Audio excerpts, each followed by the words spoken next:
Well, hello, I'm Robert Sumwalt, and I'm a board member with the National Transportation Safety Board. Our investigators have just arrived here at the scene of this tragedy that occurred last evening, and what I'd like to do is explain to you what our investigative processes are. But before I begin that, I would like to offer our sincere condolences for those who've been affected by this tragedy. Truly, our thoughts and prayers go out to them. So again, we've just arrived on scene. The NTSB will be investigating this accident. We don't have a lot of hard facts that we would like to give you about the details, but we will be providing those later today. But what I would like to do in this would be to take this opportunity to explain to you what our investigative processes will be as we go throughout this investigation. We have brought in experts, NTSB investigators, with expertise in the following areas: signals, railroad signals, traffic signals for roadways, for highways, railroad crossing gates. We've brought in experts to look at survival factors, medical records, recorders that would be on the train that could give us an idea of the speed of the train and braking.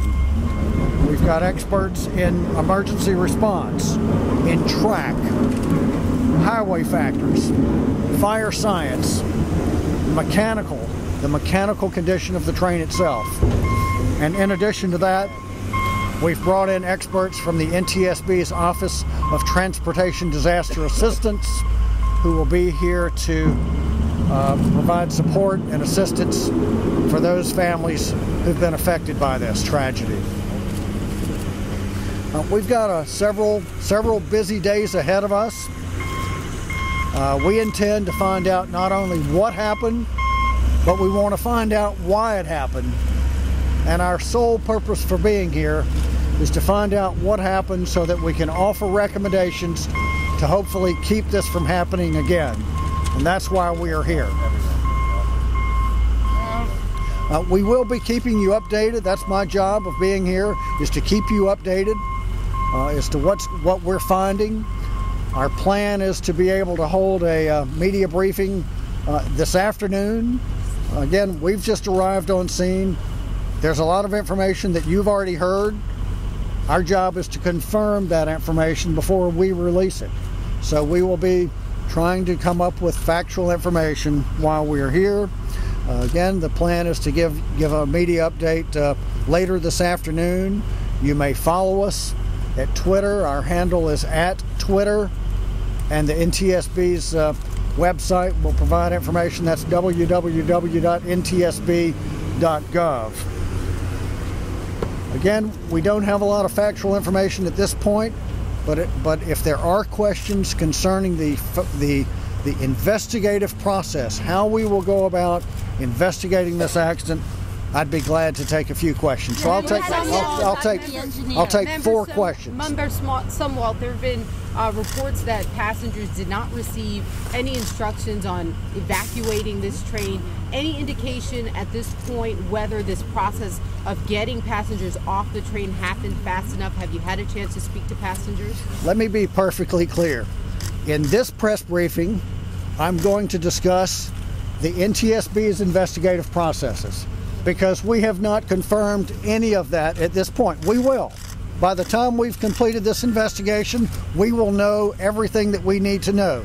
But right now, we just got here. So if you have a question about how we will conduct our investigation, I'd be glad to entertain. What the first thing is that then you do? I mean, do you look right at the first car? Do you take an aerial view?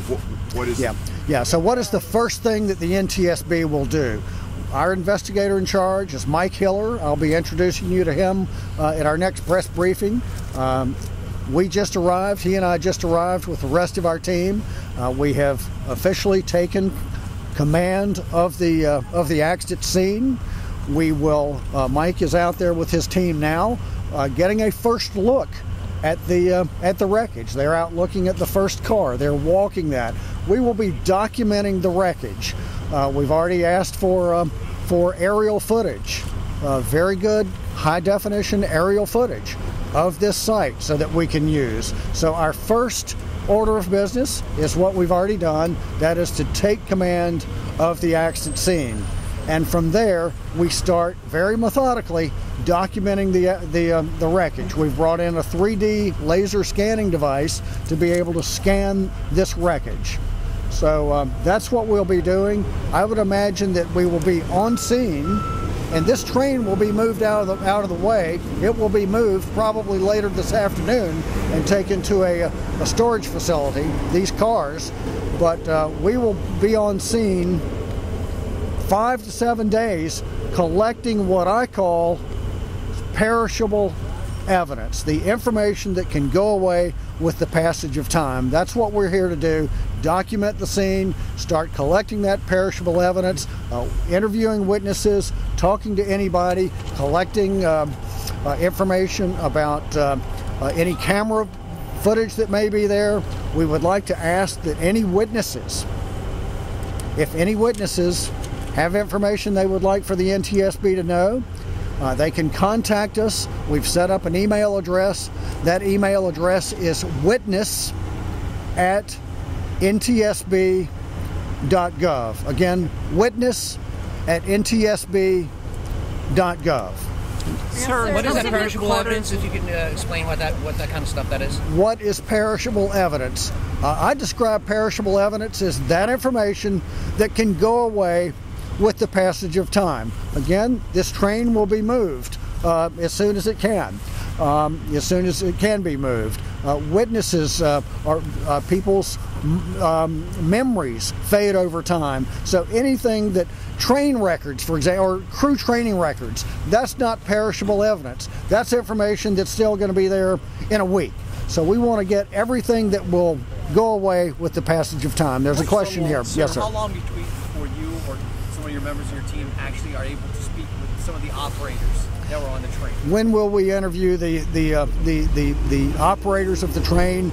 That is obviously a very high priority for us, but we have to understand that the people operating this train have been through a lot of trauma, mentally and perhaps even physically. So we want to make sure that they are in a position that they can comfortably speak to investigators, but that's a high priority, and we would hope to be able to do that within the next 24 to 48 hours, depending on, I don't know at this point their medical condition, but that's a high priority. I'll take 2 more questions. In terms of the recorders, what data is in there that you want? How long will it take till you get to download it and see it? The question is about the recorders, and so there are different types of recorders. There are event recorders on the train, and that information has already been secured.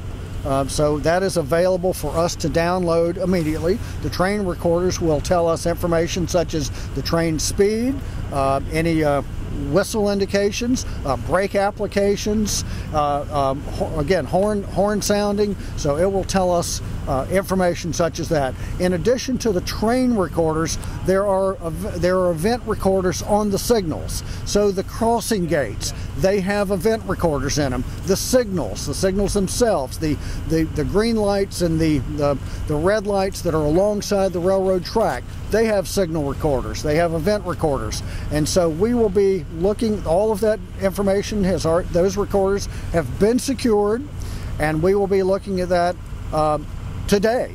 So that's what's going on there. And so there's one last question. If we have weather coming this way, how is that going to affect your investigation? Any snow or anything like that? How will the weather affect our investigation? It will be cold and messy, but it will not impede our investigation any more than snow would normally impede anybody doing anything. So again, the train will be moved, so we will be, and it will be in a storage facility, covered storage facility, so we will be able to inspect it there. As far as interviewing people, that doesn't really get affected by the weather unless they can't physically get to where we are. What about so I've already, okay, so I'm going to call, I think that was the last question, but my commitment to you is that next time we meet, I will have some good, hard facts for you. But again, we've just arrived on scene. We've just taken command of the scene. We're out getting our first look at it. But when we have a press briefing this afternoon, my goal is to have information for you. Now, if we haven't been able to ascertain anything in the next few hours, then we may not have a media briefing, but my goal is to get as much information for you as we possibly can. I wish I had more time. I've got to get out here and start looking at this wreckage myself. We will keep in touch with us through our media and our website. Thank you very much.